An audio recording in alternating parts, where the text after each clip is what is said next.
تنخواہ دار طبقے کی مشکلات سے آگاہ ہیں۔ وزیر خزانہ کہتے ہیں ان پر مزید بوجھ نہیں ڈالیں گے۔ صنعتی شعبہ بھی ٹیکس کی زیادہ سے زیادہ حد کو پہنچ چکا۔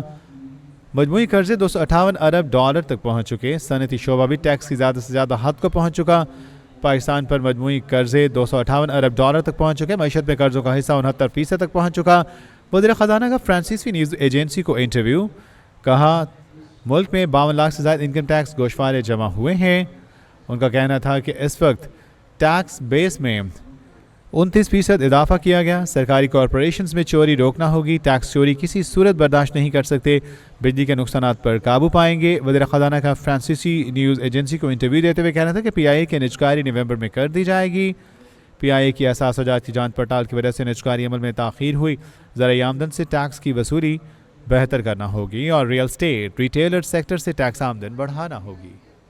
تنخواہ دار طبقے کی مشکلات سے آگاہ ہیں۔ وزیر خزانہ کہتے ہیں ان پر مزید بوجھ نہیں ڈالیں گے۔ صنعتی شعبہ بھی ٹیکس کی زیادہ سے زیادہ حد کو پہنچ چکا۔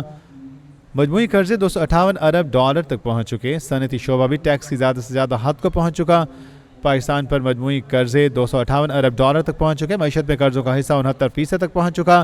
وزیر خزانہ کا فرانسیسی نیوز ایجنسی کو انٹرویو، کہا ملک میں 52 لاکھ سے زائد انکم ٹیکس گوشوارے جمع ہوئے ہیں۔ ان کا کہنا تھا کہ اس وقت ٹیکس بیس میں 29% اضافہ کیا گیا۔ سرکاری کارپوریشنز میں چوری روکنا ہوگی۔ ٹیکس چوری کسی صورت برداشت نہیں کر سکتے۔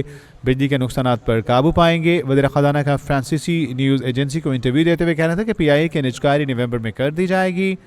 پی آئی اے کی اساس و جات کی جانچ پڑتال کی وجہ سے نجکاری عمل میں تاخیر ہوئی۔ زرعی آمدن سے ٹیکس کی وصولی بہتر کرنا ہوگی اور ریئل اسٹیٹ ریٹیلر سیکٹر سے ٹیکس آمدن بڑھانا ہوگی۔